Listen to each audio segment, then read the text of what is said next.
Well, let's get this conversation started. I want to get this straight.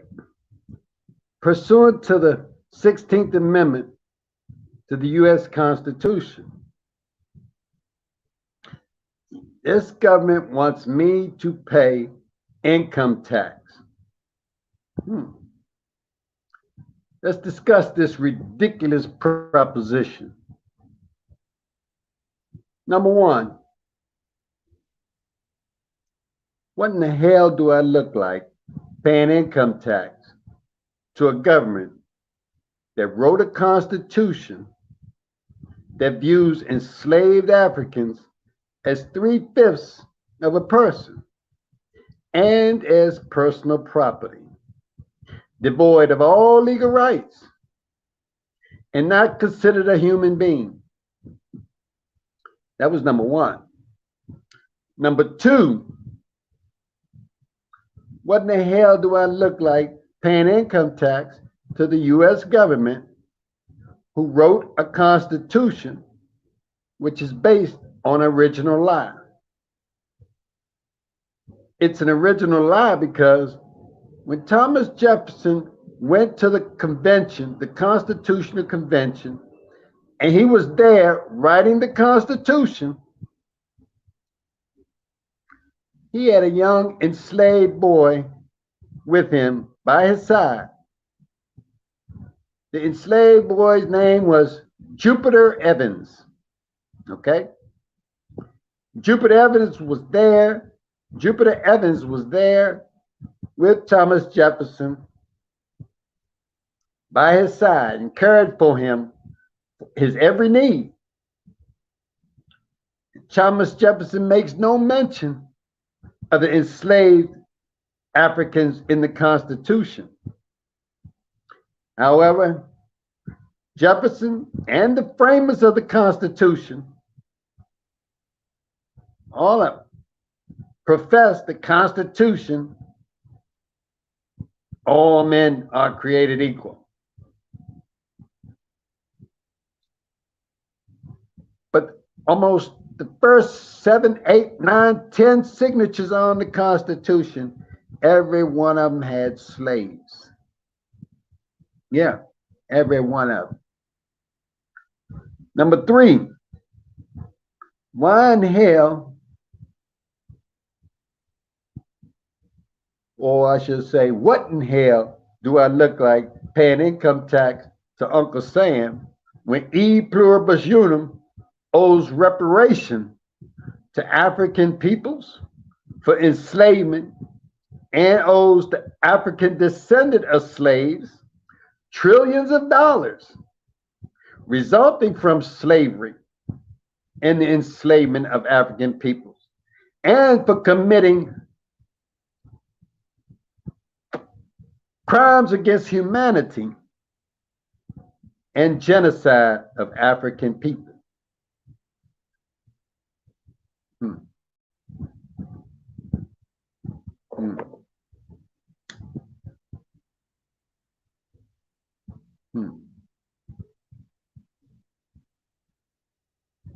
What in the hell do I look like paying income tax to a corrupt, continuing criminal industry you call a government, when this so-called government has never provided the 40 acres and a mule owed to my great-grandmother and to the freed and slaves and to the African descendant of slaves? You never paid, you never gave us, the descendants, 40 acres and a mule. Then let's keep on talking about this. I got a few things I want to ask you about this here. Now let me see here. Let's see.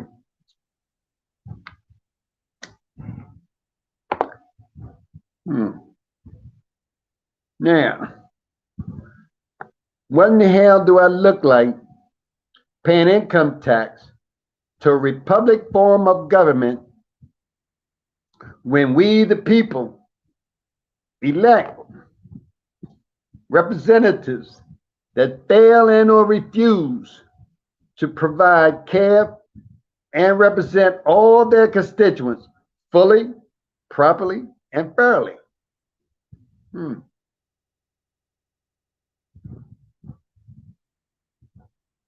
Number 6.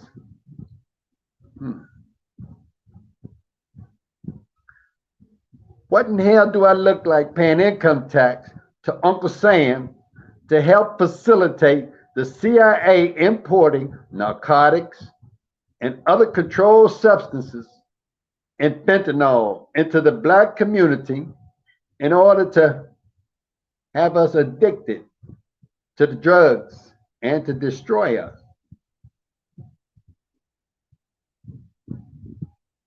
Number 7. What in hell do I look like paying income tax to Uncle Sam in order for Uncle Sam to smuggle in drugs and guns and semi-automatic weapons in our community so that we might kill one another, and then he arrests and incarcerate the other? Number 8. What in hell do I look like paying income tax to a corrupt government that uses our tax dollars to hire and employ murderous so-called white supremacist law enforcement officers to assassinate us in our homes, in our cars, on the street, and wherever we are? And the law enforcement are murdering us with impunity, from the district attorney, prosecutor, and the judge. They're giving them a green light, carte blanche. They have a white privilege card to murder us at will. And you want me to pay taxes, huh? Number 9. What in the hell do I look like paying income tax to a republic form of government that arrests, tries, convicts, wrongfully convicts, and imprisons and executes totally innocent men and women for crimes they be not guilty?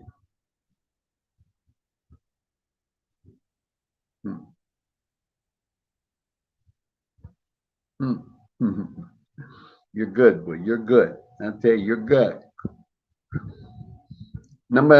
Let's say number 10.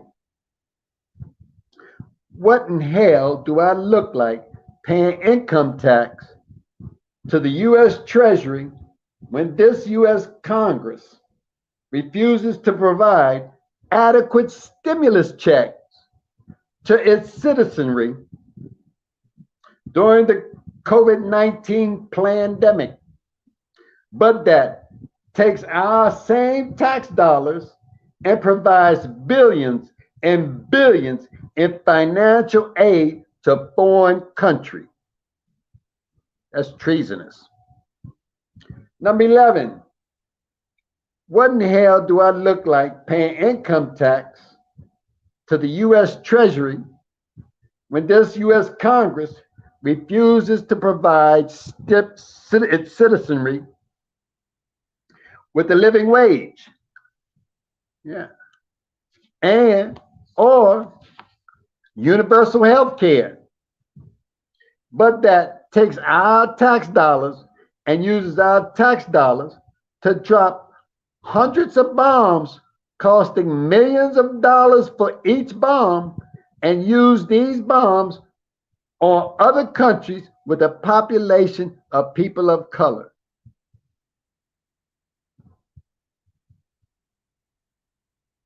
And you want me to pay taxes used to help this government commit genocide on people of color? That's a ridiculous proposal. I'm here to tell you. So let's keep on going. I got a few more I want to talk to you about here. Let's discuss some more. What in the hell do I look like paying income tax to IRS when the poor and the middle class are paying 35% of their tax dollars to America, and the top 0.1%, not 1/10, 0.1% of the wealthiest billionaires in this country pay no taxes. Pay none at all. No tax at all. Number 13, what in the hell do I look like paying income tax to this U.S. government when for 246 years of enslavement and 200 years of Jim Crow and black codes or black laws and crimes against humanity and genocide of African people, then the Negroes helped elect into the White House a Dixiecrat, a Confederate collaborator, and a sympathizer. A grand dragon is who he is, whom sponsored the Biden-Hatch crime bill of 1993-94. Furthermore, from Joe Biden's own mouth, he says this: the following senators were his mentors when he was in the Senate. These senators were Senator Strom Thurmond, Senator Byrd, Senator Fritz Hollings. All these senators were staunch, hardline Southern Confederates. They represented the South in the Senate, and they were hardliners. And Biden said out of his own mouth, they were his mentors. So sure, Biden is a grand dragon. Now Biden is the same, he was a Dixiecrat. Strom Thurmond, Byrd, Senator Byrd were Dixiecrats, and Biden was a Dixiecrat along with him. Just because they removed the wig from their head, they had a wig on when they were the Dixiecrat. All they did was took the wig off. They're still the Dixiecrats. And Biden's a Dixiecrat. And them Negroes like Claiborne out of South Carolina, you Negro Claiborne, Jim Crow Joe, you helped elect and catapult that KKK Grand Dragon into the White House. So that's why they were storming the Capitol on January 6th. You know what you did. And now the streets are running with blood all over the place. Claiborne, you got to take responsibility for what you did. You put that Ku Klux Klan into the White House. And I know he's a Ku Klux Klan. You know why I know? My roots are from Lexington, Virginia. My roots. I was born in Washington and raised in Lexington, Virginia. Fairfield, Virginia. Yeah, Lexington, Virginia is where General Lee, Stonewall Jackson, they're buried right there in Lexington, where I'm from. I lived right across the street from the Virginia Military Institute in Lexington. I used to play in my yard and look at the back wall. I lived on Graham Street in Lexington, Virginia. Graham Street. I'm telling you, I know a Confederate and I know a Ku Klux Klan when I see one. And I'm telling you. Now, anyway, now that Joe Biden was sworn into office as the 46th president, this grand dragon signs into law a hate crime bill for the Asians, but that provides only a Juneteenth holiday for the Negroes who put his butt in office. Joe Claiborne is a South Carolina house nigger. Master, we got to save our house. Claiborne. Anyway, number 14. What in hell do I look like paying income tax to members of Congress who become wealthy while in public office by way of corruption.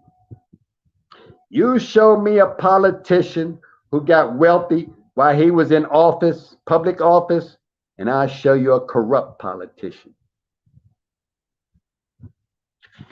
Now, let's moving on. How about what in the hell do I look like paying income tax to a government that, while being a citizen and resident of Washington, D.C., where I was born and raised, I'm being taxed without representation in Congress. The Congresswoman Eleanor Holmes Norton in Washington, D.C. has no vote in Congress, but you're taxing the residents and the citizens of Washington, D.C. without representation. Let's go to number 16.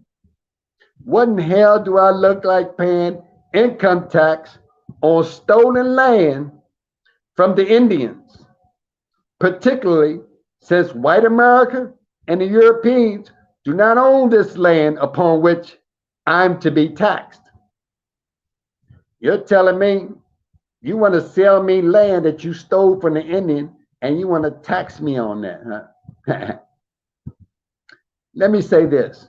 As Chief Sitting Bull once said, one does not own the land upon which one must walk. So why would I pay such a government taxes on stolen Indian land, and America has never gave my great-grandmother her 40 acres and a mule? This, I say, is a sucker's deal. Let's go to number 17.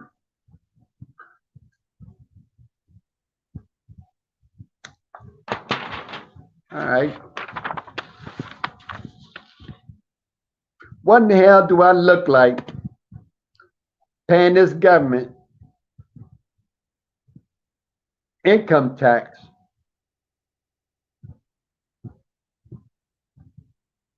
while this government got its knee on my neck, suffocating me to death? Like Brother Malcolm X once said, they didn't land on Plymouth Rock. Plymouth Rock landed on me.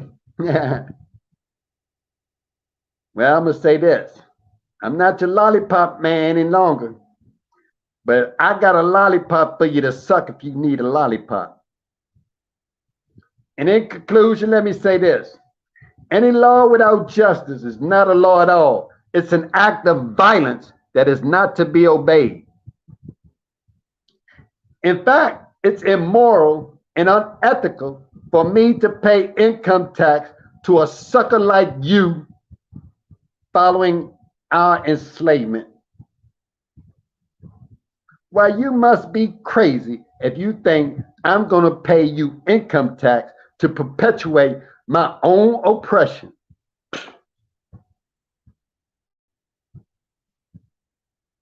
So I say to you, I am Jericon, the Black Dragon,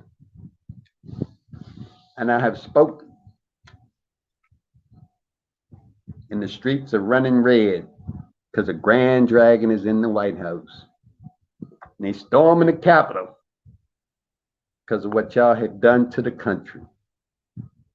You Negroes and you Dixiecrats, y'all destroying that country. Have a good night. As they say in Yiddish, Lakayim, Lakayim. Or in English, cheers. Or as they say in Mandarin, Gangbei, Gangbei. Good night.